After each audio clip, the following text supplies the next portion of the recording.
Okay, two things. Little throwbacks, I think. Everyone, nobody here considers you guys shortstops. I would say you're home run hitters.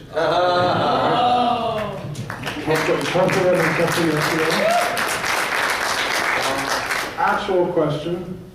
So you guys do a bunch of different voices, and I mean, some of them are very hard. I imagine they're very hard on the vocal, of course. Yeah, I can. And you're doing them for hours upon hours at a time. Even with breaks, that's got to be rough. How do you keep that up? Greg, you want to talk about that. You think? Actually, I may have said this at yesterday's panel, but when I was cast as Grimlock, Wally Burr said, I kind of have good news and bad news. They want you for Grimlock. He said, do you think you can sustain what you did in the audition? And I said, well, I darn well better, because this is a fantastic opportunity and I will do everything in my power to find the chops to make this work. But maintaining and sustaining a difficult vocal choice is kind of a daunting task.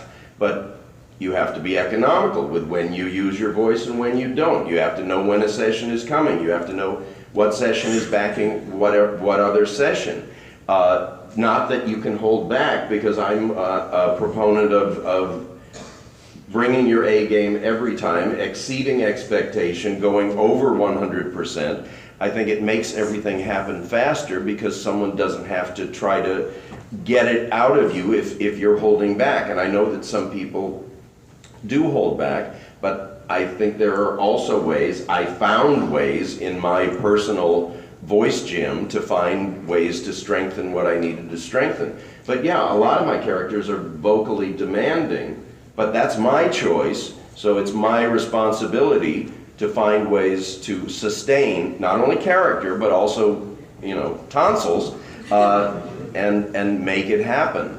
I can't be more specific than that, but I know what I do and I know what I don't do in between things in order to make sure that I'm all there when I'm expected to be there.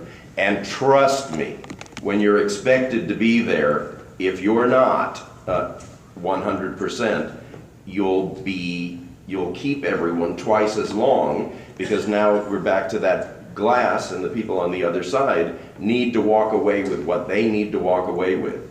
And that's a given when you step into the studio. That's why, if you're in a smaller market, there's a million things that you can and should accomplish in that smaller market, so that you're not trying to learn what you need to know when you're playing with the big boys and girls, to use Dan's analogy.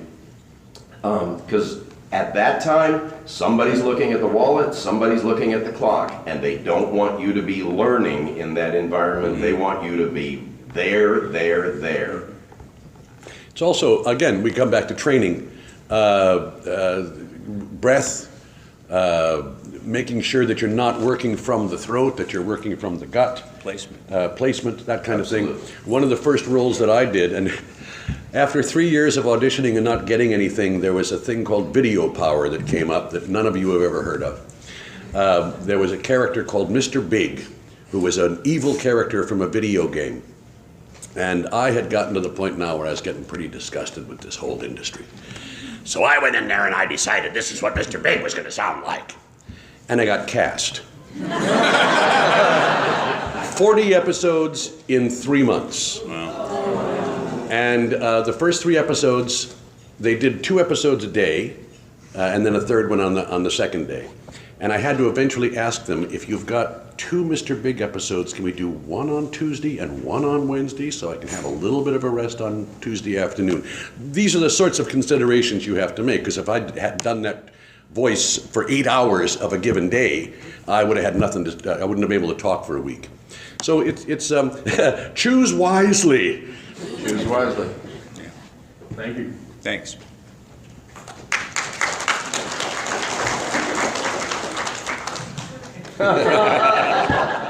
Yeah, mic placement is very important. Very important.